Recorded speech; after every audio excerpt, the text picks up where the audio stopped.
Kaibigan po ako ni Mariel. Gusto ko po sanang malaman niyo na may nanakit sa kanya eh. Nasa bahay ko siya ngayon. Nagpapagaling po siya. May kakaiba sa kanya, Romelito. Hindi ito karaniwang sakit. Sa tingin ko, kinukulam siya. Hindi ako papayag na maging panatag siya. Sisiguraduhin ko magbabayad siya sa bawat sakit na dinanas ng anak ko. Bago ko simulan ang istorya, huwag kalimutang mag-subscribe sa Senyor Kwentong Aswang YouTube channel bilang suporta sa ating channel.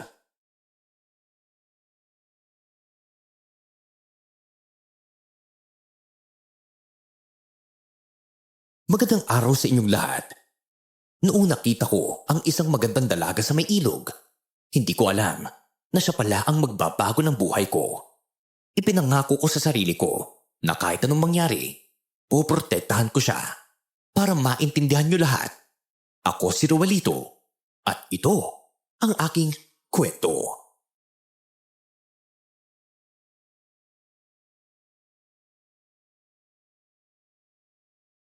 Uy, miss. Ayos ka lang ba? Anong ginagawa mo rito sa ilog ng ganitong oras? Gabi na oh. Wala. Wala to. Okay lang ako. Salamat na lang. Pwede ka nang umalis. Okay lang. Halos hindi ka nga makatayo dyan eh. Teka. Bakit may mga pasa ka? May nangyari ba sa'yo? O hindi naman kita kayang iwan dito ng ganyan lang ang itsura mo. Wala kang dapat malaman. Umalis ka na. Delikado dito. Delikado? Anong ibig mo sabihin? Teka, hindi kita gets eh. Pero isa lang ang sigurado ako. Hindi naman siguro kita iiwan dito, no? Hindi ko naman kakayaning talikuran kita rito. Ay, oo nga pala. Ako si Roelito. Ano bang pangalan mo? Hindi mo ba ako kilala? Mariel. Ako. Anak ako ni Aling Chona. Si Aling Chona? Yung makukulam? Teka, seryoso ba? Pero bakit ka ba nandito ha? Ba't para kang nabugbog? Basta, umalis ka na. Para sa kaligtasan mo rin.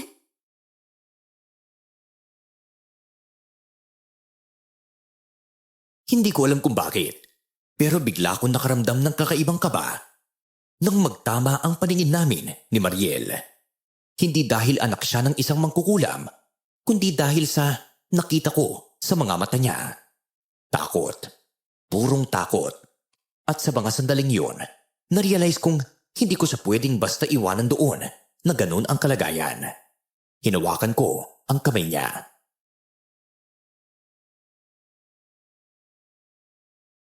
Hindi ako aalis. Sasamahan kita. Kahit pa na malakas na makukulam ang nanay mo, wala na akong pakialam doon. Ayoko namang may mas masama pang mangyari sa'yo rito. Hindi mo naiintindihan. Kapag hindi ka umalis, mapapahamak ka. Mas delikado para sa akin kung babayaan kita ng ganito. Tara na kasi. Ihatid kita sa bahay. Pero, Wala nang pero-pero, halika na. Sige na Mariel, ako nang bahala sa'yo. Hindi naman kita sasaktan eh. Pangako yan. salamat. Roelito, tama? Oo, ako yun. At ikaw naman si Mariel, tama? Simula ngayon, magkaibigan na tayo, ha?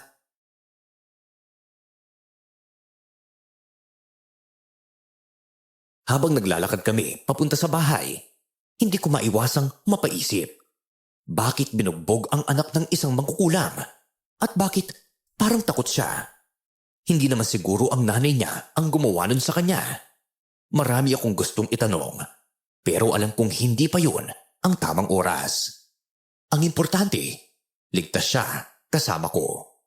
Ilang sandali pa, nakarating na kami sa bahay.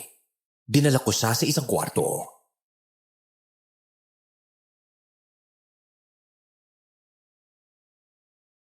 O dito ka muna.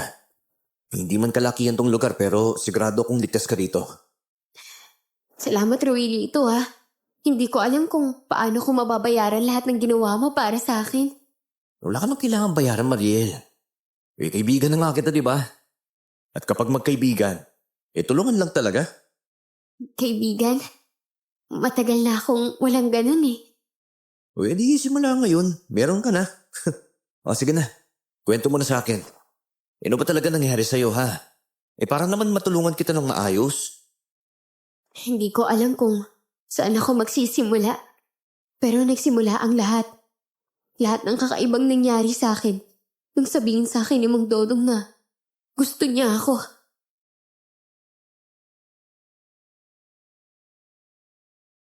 Nagsimula siyang magkwento tungkol sa buhay niya kasama ang nanay niya. Tungkol sa mga ritual, mga orasyon, at mga kakaibang nilalang na nakikita niya sa bahay nila. Ang pinaka nakakatakot ay yung kwento kung paano naging obses si Mang Dodong sa kanya. Simula nung pansamantalang umalis ang nanay niya at naiwan siya mag-isa sa kanilang bahay.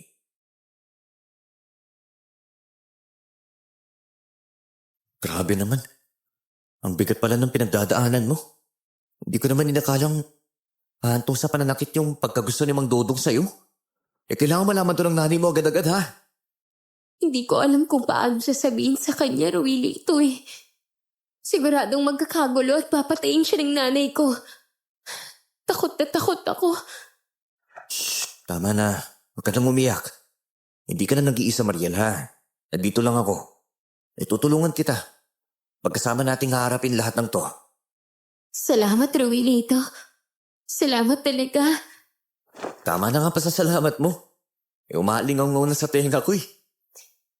Alam mo, ngayon lang ako nakaramdam ng ganito kaligtas.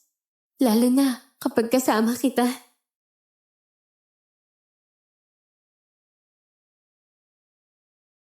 Sa mga sandaling yun, mas lalo kong naramdaman ang responsibilidad na protektahan si Mariel. Hindi lang siya basta kaibigan, kundi isang taong talagang nangangailangan ng tulong. At hindi ako papayag na mapahamak siya. Kahit pa ang kalaban namin ay isang mangkukulam na mas malakas at mas delikado kaysa inaasahan ko.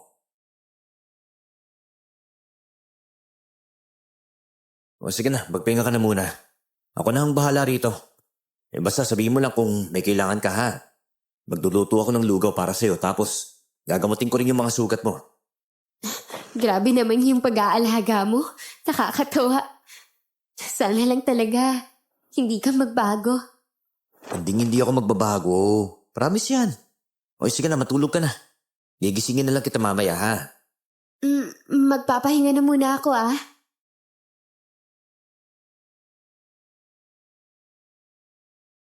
Habang natutulog si Mariel, hindi ako mapakali. Kailangan kong magplano.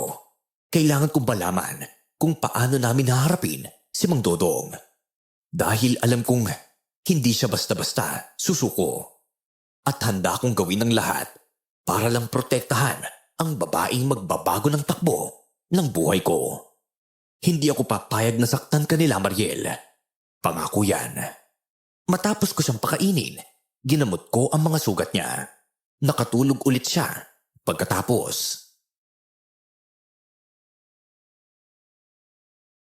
Kailangan kong kausapin si Aling Chona. Pero paano? Baka ako pa nga saktan niya eh. Pero di pwede to. Kailangan niya malaman ang nangyari kay Mariel. Rawilito, anong ginagawa mo? Hindi ka pa natutulog? Mariel, gising ka pa pala. Wala, nag-iisip lang ako kung anong plano natin bukas. Ano naman yung iniisip mo? Huwag kang gagawa ng kahit anong ikakapahamak mo ah. Huwag mo akong i-priority. Okay lang ako. Kailangan kong kausapin ng nanay mo. Kailangan niya malaman ang nangyari sa'yo. Hindi. Huwag ka pupunta sa kanya. Delikado yun, Ruilito. Baka kung anong gawin niya kinamang Dodong eh. Alam mo namang malakas mangkulam ang tatay nun eh. Pero Mariel, hindi tayo pwedeng manahimik na lang.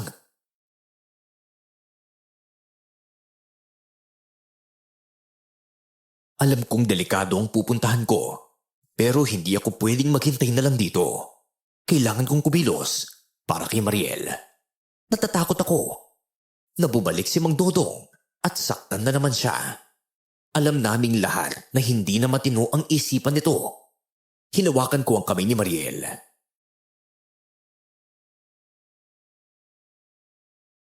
Mariel, oo na, gets ko ang takot mo.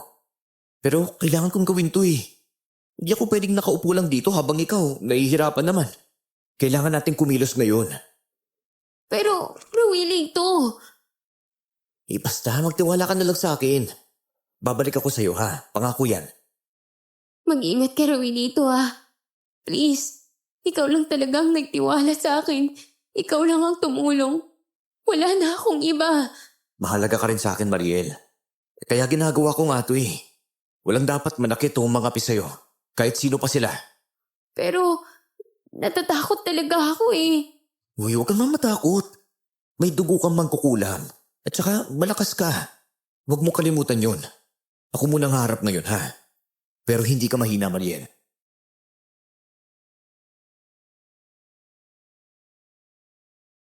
Kinabukasan, maaga akong umalis ng bahay. Papunta sa kinaroroonan ni Aling Chona. Sa isang liblib na lugar sa gitna ng kagubatan. Alam kong delikado ang lugar na yon, pero handa akong harapin kahit anong panganib para kay Mariel. Ilang sandali pa, nakarating na ako sa bahay nila.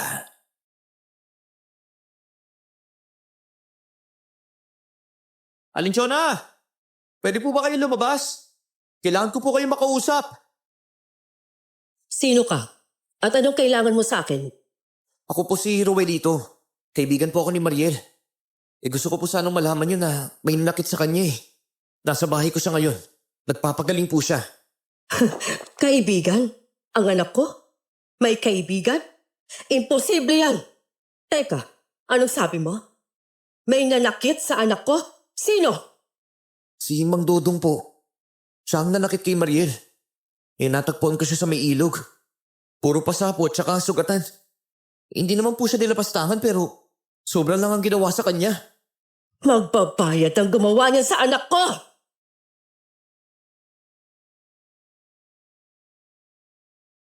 Nakita ko sa mga mata ni Aling Chona ang galit, ang puot at ang sakit.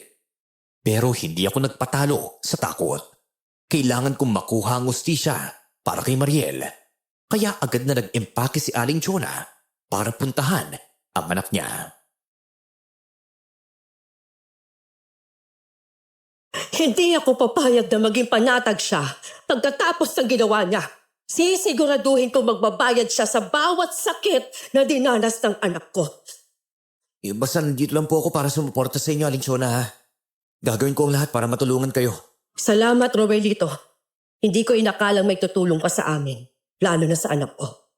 Baka hindi niya nasabi sa akin na nangyari kung hindi dahil sa'yo. Hindi po kayo nag-iisa. Kaibigan ako ni Mariel at sa totoo lang, parang pamilya ko na rin kayo kahit kahapon ko lang kayo nakilala. Hindi ko rin may paliwanag pero gusto ko talaga siyang protektahan. Tara na, Roelito. Kailangan ko na makita ang anak ko. Hindi ako mapapakali hanggat hindi ko siya nayayakap. Basta magiging maayos din po ang lahat, Aling Chona. Sama-sama natin itong harapin. Ay, sana nga. Sana kayanin ko.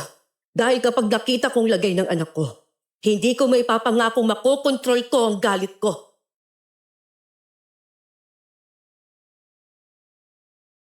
Sa mga sandaling yun, ramdam ko ang bigat ng responsibilidad na nakaatang sa akin. Hindi lang si Mariel ang kailangan kong protektahan, kundi pati na rin si Aling Chona. Alam kong mahirap ang labang to, pero handa na akong harapin ang kahit ano para sa kanila.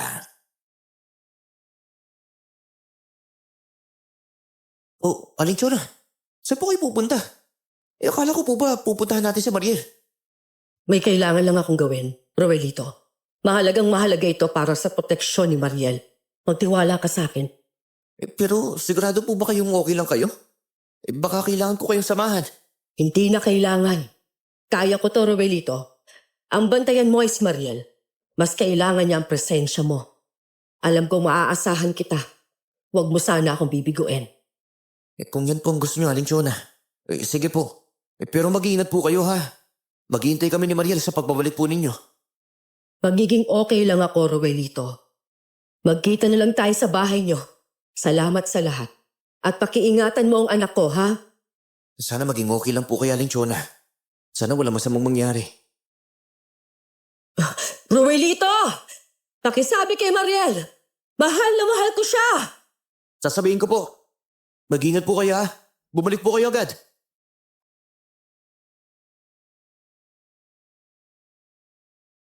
Ilang sandali ko pang tinanaw si Aling Chona bago ako umalis.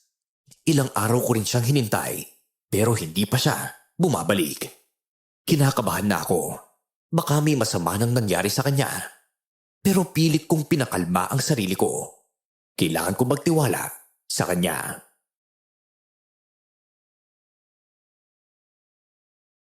O Mariel, kamusta na ang pakiramdam mo? May sakit ka ba? Sabihin mo lang sa akin ha. Hindi ako masyadong okay, Ruelito. Parang nanghina talaga ako. Pero salamat ha, sa pag-aalaga mo. Tama na yung salamat mo. Kaibigan nga kita eh. Kaya responsibilidad kong malagaan kita. Basta wag ka mag-alala. Gagaling ka rin ha. Pinagdarasal kita palagi. Teka, si nanay. Nasaan siya? Bakit wala siya dito? Hindi mo pa siya kasama? May importante lang siyang ginagawa, Mariel. Babalik din siya. Hintayin natin siya, okay? Ruelito, may tinatago ka ba sa akin? Sabihin mo ang totoo. Nasaan si nanay? Wala akong tinatago sa'yo, no? Magpahinga ka muna. Kailangan mo magpalakas. Hindi ako magpapahinga hanggat hindi ko nalalaman kung nasan si nanay. Sabihin mo na, Ruelito! Huwag mo akong paasahin! Umalis siya. Hindi ko nga alam kung saan nagpunta o anong ginagawa niya. Pero sinabi ko sa kanya ang totoo. Gusto niyang pagbayaran yung nanakit sa'yo. Diyos ko, huwag niyo po kaya mapahamak si nanay. Mahal na mahal ko po siya. Diyos ko, bantayan niyo naman po siya.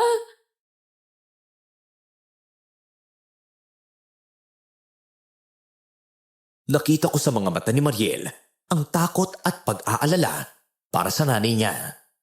Alam kong kailangan kong gawin ang lahat para protektahan siya. Gaya ng bilin sa akin ni Aling Chona, hindi ko hahayaan na may mangyaring masama sa kanya. Dahil patuloy na tumataas ang lagnat ni Mariel, pinapunta ko na si Lola Mimi, isang manggagamot. Kinagabihan, nasa bahay na kami. Binigyan niya agad si Mariel ng gamot. Pero wala itong nagiging talab sa kanya. Lola Mimi, ano pong nangyayari kay Mariel? Bakit hindi umuubra ang gamot ninyo? May kakaiba sa kanya, Romelito. Hindi ito karaniwang sakit. Sa tingin ko, kinukulam siya. Kinukulang? Pero bakit? Sino naman nagagawa nun sa kanya? Hindi naman pwede yun. May mga taong galit sa kanya, Romelito. May mga taong gustong sirain ang buhay niya. Kailangan nating malaman kung sino ang nasa likod nito. Gagawin ko pong lahat. Hindi ko hayaan na saktan pa nila si Mariel. Kahit sino pa sila. Mag-ingat ka. Kung sino man ito, hindi siya natakot kahit alam niyang malakas mangkulam si Chona. Mapanganib yan. Hindi natin alam kung hanggang saan ang kaya nila. Lalaban ako, Lola Mimi. Hindi ako uurong kahit kanino. Poprotektahan ko si Mariel. Yun lang ang mahalaga sa akin. Alam ko matapang ka. Basta alalahanin mo ito. Huwag ka agad magtitiwala kahit kanino. Sabihin mo lang kung may kailangan ka at tutulong ako. Ruelito, may nakikita ako. Natatakot ako. Anong nakikita mo, Mariel? Sabihin mo sa akin. May babae nakatingin sa akin. May itim. Tapos, galit na galit siya sa akin. Itim na babae? Anong ibig mo sabihin? Wala naman ako nakikita, Mariel ah. Baka naman nag-hallucinate ka lang dyan. Hindi ako nag-hallucinate. Hindi ito panaginip. Totoo siya, Roelito. Ramdam ko siya. Tuwing gabi, nandun lang siya nakatingin. Parang gusto niya ako saktan. Mariel, baka masama lang naman ang pakiramdam mo. Baka guni-guni lang yan. Huwag kang natakot tungkol doon. Hindi yan basta-basta guni-guni lang, Roelito. May kakaiba talaga sa kanya. Kailangan nating malaman kung sino ang babaeng yon na nagpapakita sa kanya.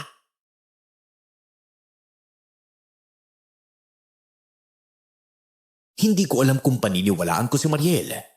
Pero ramdam ko ang takot sa boses niya. Baka may katotohanan ang sinasabi niya.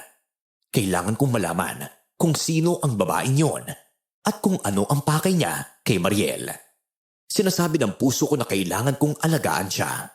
Kailangan kong magtiwala sa pakiramdam ko at protektahan siya sa lahat ng paraan. Hindi siya nag-iisa sa laban na to. Nawala ang bigat sa dibdib ko nang bumalik na si Aling Chona.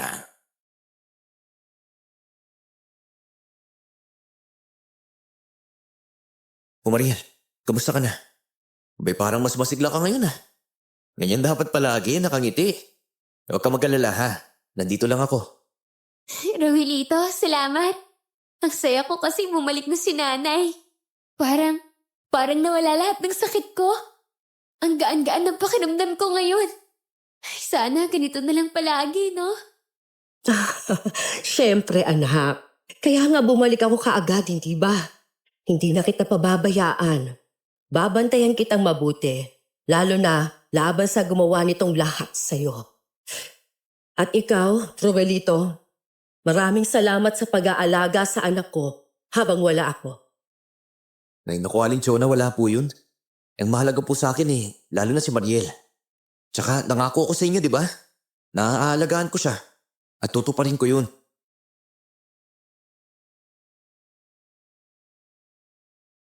Nakakapanibago ang saya sa bahay. Masigla si Mariel at halata rin na masaya siya. Pero hindi nawala sa isip ko yung sinabi ni Lola Mimi tungkol sa kulam. Hindi ako pwedeng magpakampante. Kailangan kong maging alerto. Lalo na ngayon na parang may kakaibang nangyayari. Ang medalyon na suot ko para bang may ibang enerhiya.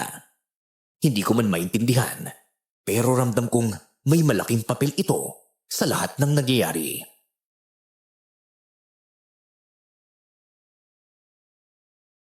Aling Chona, may alam po ba kayo tungkol sa medalyon na to? Iba kasi ang init na nararamdaman ko mula rito eh. Matagal na rin itong nasa akin. Rogelito, ang medalyon na yan ay pag-aari ng isang matandang mandirigma. Kaalyado namin noon. Gumagawa siya ng mga pangontra, lalo na laban sa kulam. At yung hawak mo, yan ang pinakamalakas sa lahat. Kaya malakas ang enerhiya. Proteksyon yan, lalo na para kay Mariel. Chona, tama bang narinig ko? Bumalik ka na. Salamat sa Diyos. Kailangan ka ng anak mo. Rogelito, may nakita ako sa mga bituin. Kailangan nating maghanda sa paparating na panganib. Maganda? Para saan po, Lola Mimi? Ano pong ibig niyo sabihin? May nagtatangkang tapusin si Mariel. Barang ang gamit nila. Hindi ordinaryo, kundi mula sa mas mataas na antas ng magkukulang. Kailangan natin silang pigilan bago pa tuluyang mahuli ang lahat.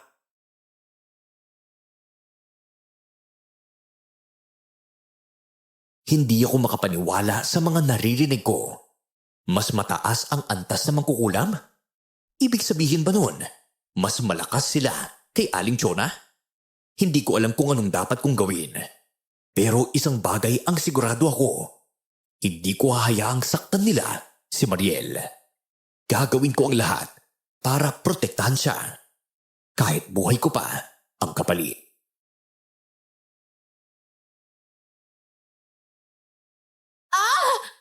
Aray! Nanay! Ang sakit! Anak, ano nangyayari sa'yo? Ha? Saan na sakit? Sabihin mo sa akin. Mariel! Mariel, okay ka lang ba? Anong nararamdaman mo? May nakikita na naman ako. Yung babae. Mas malapit na siya ngayon. Ah!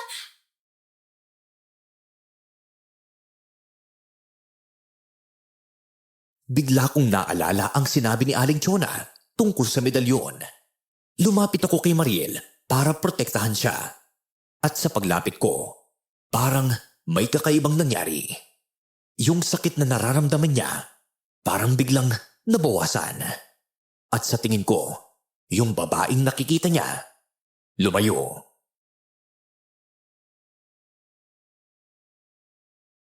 Mariel, okay ka na ba?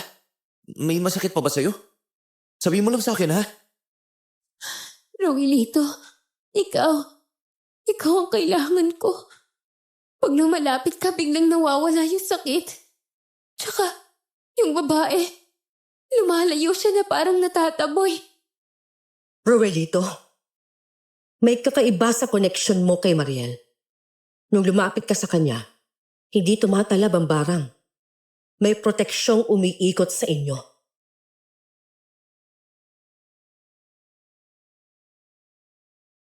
Koneksyon? Hindi ko masyadong maintindihan kung ano ang ibig sabihin ni Aling Chona. Pero parang may sense yung sinabi niya. Tuwing lumalapit ako kay Mariel, para bang nagkakaroon siya ng proteksyon. Ang medalyon na suot ko, pinoprotektahan siya. Laban sa masamang mangkukulam. Hindi ko alam kung paano, pero kailangan kong gamitin ang koneksyong ito para mas maprotektahan si Mariel.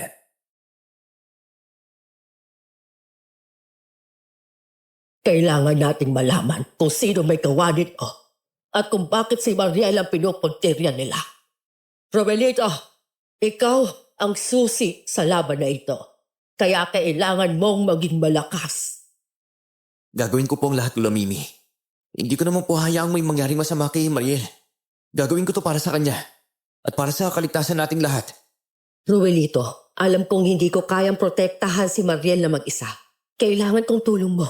Hanggat maaari, lagi kang nasa tabi ng anak ko. Huwag mo siyang iiwan kahit sandali.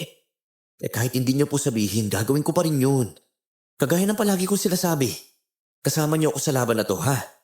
Sama-sama natin po protektahan si Mariel. Masaya akong marinig yon. At pasensya ka na pala nung una tayong nagkita, ha? Tinawanan pa talaga kita. Akala ko kasi tatanda ang anak ko na walang kaibigan. Paano pa naman? Chona, lagi mo kasing kinukulong ang bata noon. Paano siya magkakaroon ng kaibigan? Natatakot lang ako noon, Lola Mimi. Dahil sa pangalan ko bilang mangkukulam, alam kong iiwasan ng mga tao ang anak ko. Kaya para hindi siya masaktan, ako nang lumayo sa kanya kahit na masakit.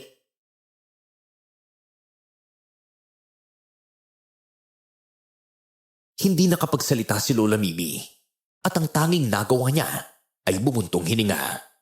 Alam kong naiintindihan niya si Aling Chona. Sa gabing yun, ramdam ko ang bigat ng responsibilidad sa balikat ko. Pero hindi ako takot. Sa halip, mas lalo pa akong naging determinado. Alam kong hindi magiging madali ang laban na to. Pero handa akong harapin kahit anong pagsubok. Para sa pangako ko kay Aling Chona at para sa kakaibang koneksyong nabuo sa pagitan namin ni Mariel. Maghanda kayo, Ruelito. Chona, malapit na silang dumating. At kapag dumating sila, hindi sila magdadalawang isip. Gamitin ang buong lakas nila para tapusin si Mariel. Handa akong labanan sila. Hindi ako uurong. Hindi ako susuko. Wala namang kasalanan si Mariel para saktan nila, di ba? Hindi ko naman nahayaan yun. Anak, magtiwala ka sa amin, ha? Hindi ka namin pababayaan. Nandito kami at hindi kami bibitaw. Rogelito, parang yan na yata lagi kong sinasabi. Salamat. Alam kong proprotektahan mo ako. Naniniwala ako sa inyo. Sana matapos na lahat ng to. Kung kailangan magdasal tayo gabi-gabi, gagawin ko yun. Basta ligtas ka.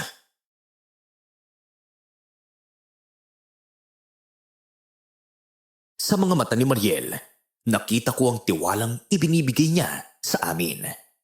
Kahit ramdam ko pa rin ang takot sa loob niya, at yung tiwalang yun ang nagbigay sa akin ng lakas. Lakas para harapin ang kahit anong panganib. Lakas para ipaglaban ang nararamdaman ko para kay Mariel. Dahil sa laban na to, hindi lang buhay niya ang nakataya, pati na rin ang puso ko. Naglakad si Lola Mimi papunta sa bintana. Tahimik na tinitignan ang madilim na kalangitan. Nararamdaman ko ang presensya nila. Minamanmanan nila tayo. Kaya kailangan nating maghanda ng proteksyon. Chona, bantayan mo si Mariel. Ruelito, samahan mo ako. May kailangan tayong gawin. Ano pong gagawin natin, Lola Mimi? Kailangan ko na po bang magdala ng kahit ano? Kukunit ko mga herbal, langis at kandila. Kailangan nating palibutan ng proteksyon ng bahay. Hindi natin alam kung ano ang plano nila. Ang mahalaga, protektahan si Mariel. At ikaw, ang koneksyon mo sa kanya ang pinakamalakas nating sandata, Romelito. Pangalagaan mo na mabuti ang medalyon mo. Anak, huwag kang matakot. Nandito lang kami. Kailangan mong maging malakas. Naaalala mo pa ba yung itinuro ko sa'yo noon? Magagamit mo yon sa pagdepensa sa sarili mo. Nay, natatakot po ako. Lalo na't kayo po ang lalaban. Pero alam kong kaya po natin to.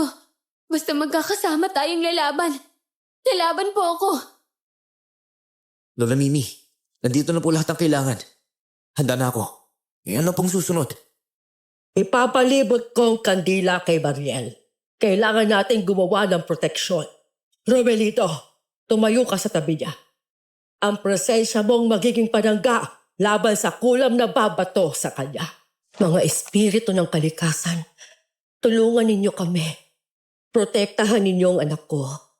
Labanan ninyo ang kasamaan. Ipaibabaw ang liwanag. Roelito, masaya akong nakilala kita. Alam kong hindi mo ako pababayaan. Lalaban ako kasama niyo. Hanggat nandito ako, ligtas ka, Mariel. Babantayan kita. Hindi kita iiwan.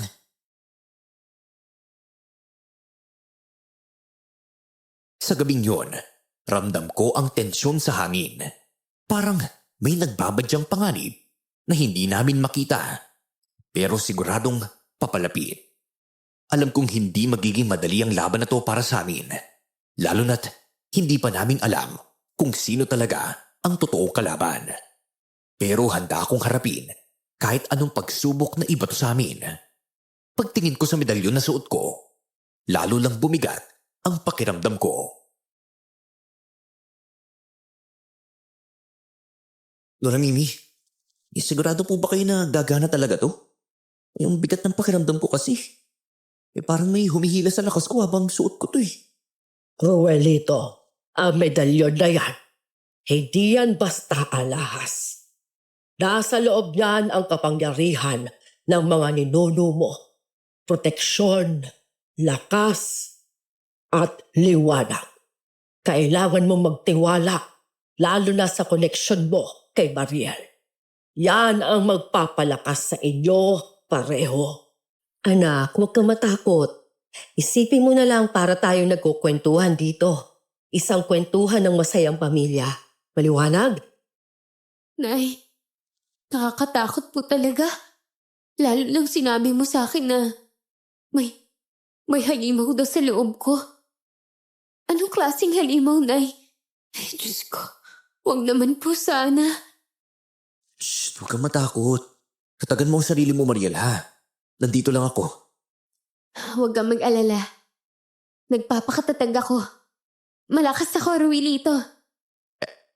Yan ang gusto kong marinig mula sa iyo, Mariel eh. Dapat talaga matapang ka. Kaya mo yan. Nandito kami, ha?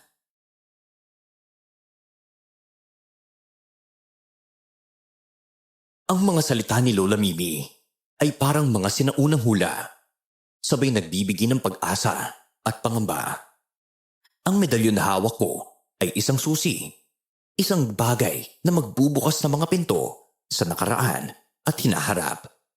Ang takot ni Mariel ay parang apoy na naglalagablab sa loob ko. Paulit-ulit na nagpapaalala na hindi ito laro. Isa itong laban para sa kaligtasan niya at para sa amin na rin.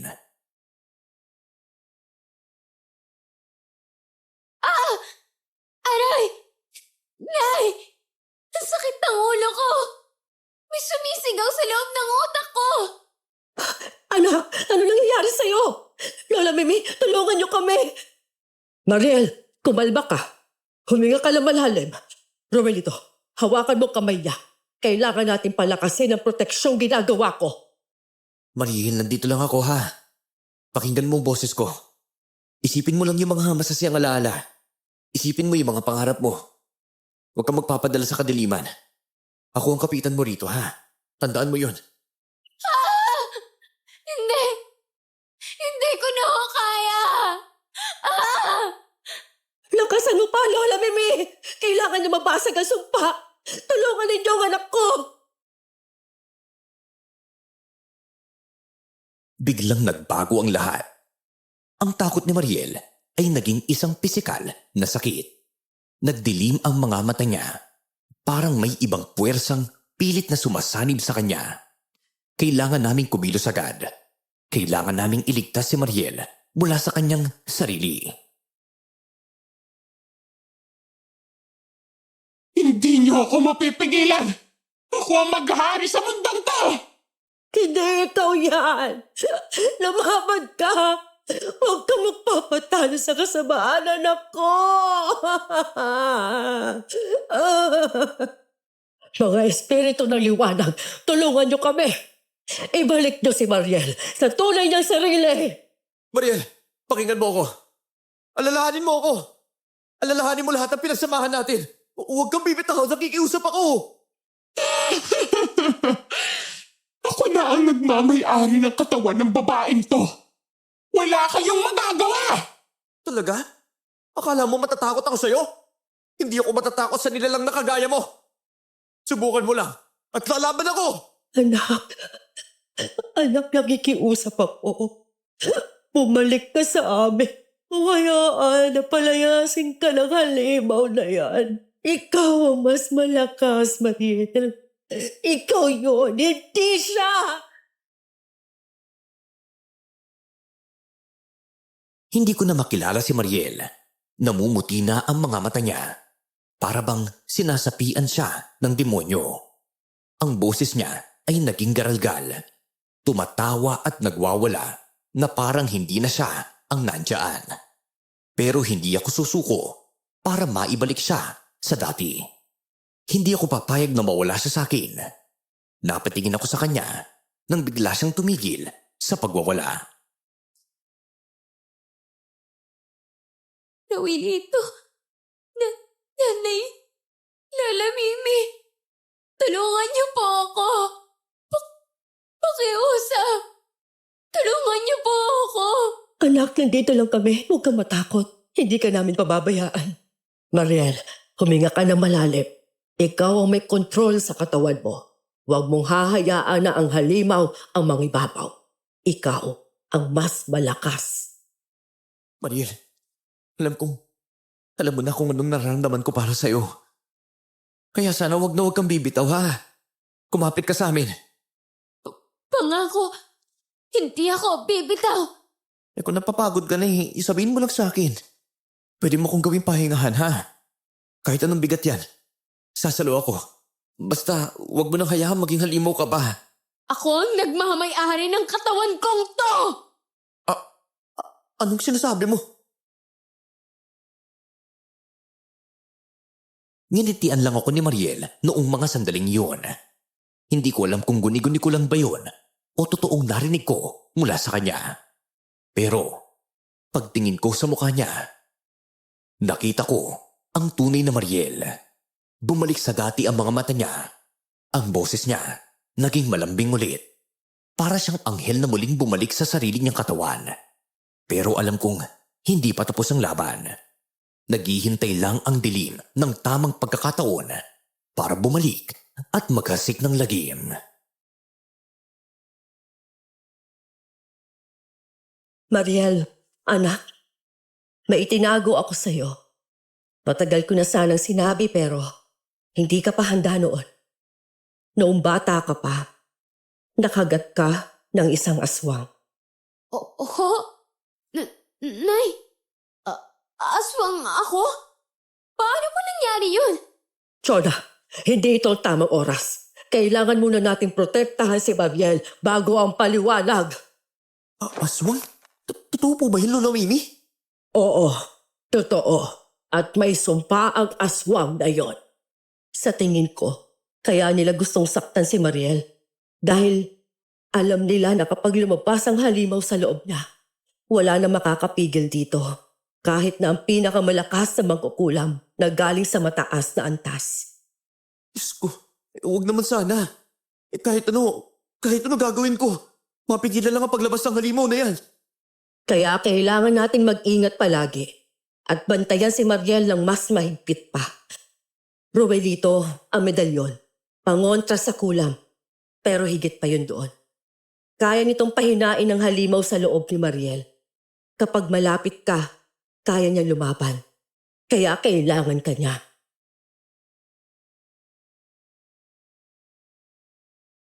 Hindi ako makapaniwala sa narinig ko. Si Mariel, nakagat pala ng aswang noon. Kaya pala ganito ang nangyayari sa kanya. Kaya pala, may mga sandaling parang inaagaw siya ng kung anong nilalang. Mas lalo naming kailangang protektahan siya. Sana lang, wala nang ibang sekretong itinatago si Aling Chona. Nay, bakit po hindi niyo sinabi sa akin noon? Bakit niyo po itinago ang totoo? Ginawa ko yun para protektahan ka. Ayoko matakot ka at ayoko maramdaman mo na iba ka. Mariel, oo, nasa iyo ang dugo ng aswang. Pero hindi ibig sabihin noon na masama ka. Ikaw pa rin ang may kontrol sa sarili mo at hindi sila. Mariel, hindi naman kita huhusgahan. Kahit ano pang malaman ko tungkol sa'yo. Ikaw pa rin yung Mariel na nakilala ko, ha? Yung Mariel na mahalaga sa akin. Natatakot ako. Lalo na kapag lumalabas yung halimaw sa loob ko. Baka pati ako masaktan. Kung kailangan akong saktan para lang mabawasan yung bigat na dinadala mo, gawin mo. Hindi ako tatakbo. Hindi ako aalis. Huwag na, no? Baka ikaw pa ang mapuruhan eh. Ayos lang naman yun basta ikaw, Mariel. Kahit sampalin mo pa ako. Okay lang yun. Ang mahalaga ay kasama mo ko.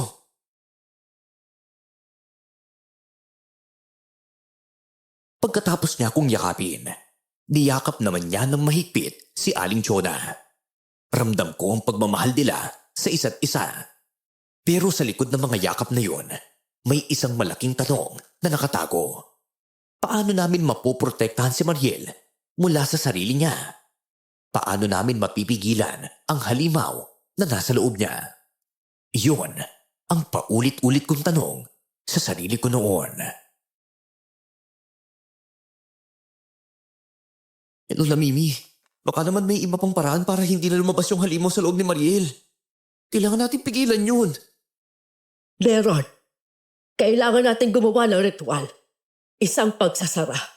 Kailangan nating selyuhan ang dugo ng aswang sa loob ni Mariel para hindi na muling kumawala pa. Tama si Lola Mimi. Gagawin natin ang lahat, kahit gaano kahirap, para hindi na siya lamunin ang halimaw na yon. Ano pong ritual ang gagawin natin, Lola Mimi? Sabihin niya lang po, tutulong ako. Sigurado po ba kayo nagagana yon? Hindi po ba ako masasaktan? Natatakot po ako eh. Walang mananakit sa iyo, Mariel, ha? Kung may magbabalak man, dadaan muna sila sa akin bago kanila masaktan. Ilalaban kita, ha? Yan ang pangako ko.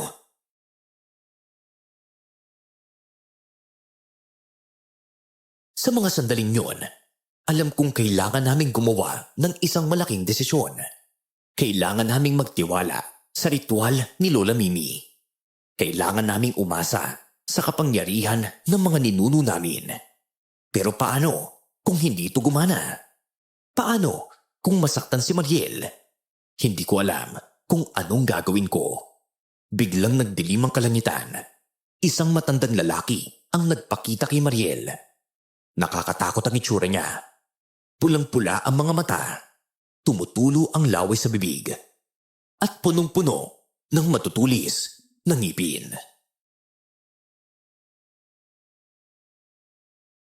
Mariel!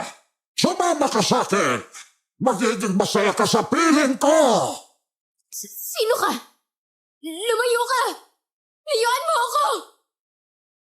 Mariel, huwag kang matakot. Nandito lang ako sa tabi mo, ha? Huwag mong papakinggan yung boses ng demonyo na yan. Ako ang pakinggan mo. Ang boses ko sundin mo. Mga espiritu ng liwanag, Tulungan niyo kami. Paalisin niyong masamang espiritu dito. Lumayo ka kay Mariel. Hindi ka namin papayagang saktan siya. Lumayas ka! Mariel, pakinggan mo kami. Kabisaduhin mo ang mga boses namin, ha? Para hindi ka madala ng aswang na yan. Kami ang sandigan mo. Hindi sila. Hindi ako makapaniwala sa nakita ko. Isang matandang lalaki na may nakakatakot na itsura ang nagpakilala kay Mariel. Parang demonyong handang kunin ang kaluluwa niya. Kailangan naming kumilos agad. Kailangan naming iligtas si Mariel bago pa mahuli ang lahat. Ang gabing yun ay naging isang bangungot. Nabunyag ang mga sekreto, lumabas sa mga katotohanan, maging ang mga kasinungalingan ay nabuwag. Pero sa gitna ng lahat ng ito, nakita ko ang lakas na ibinibigay ng pagmamahal at pamilya.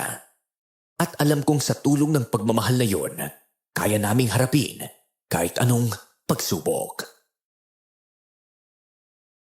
Kontrahin ang sumpa! Palayain si Mariel! Ang kaluluwa niya ay hindi iyo!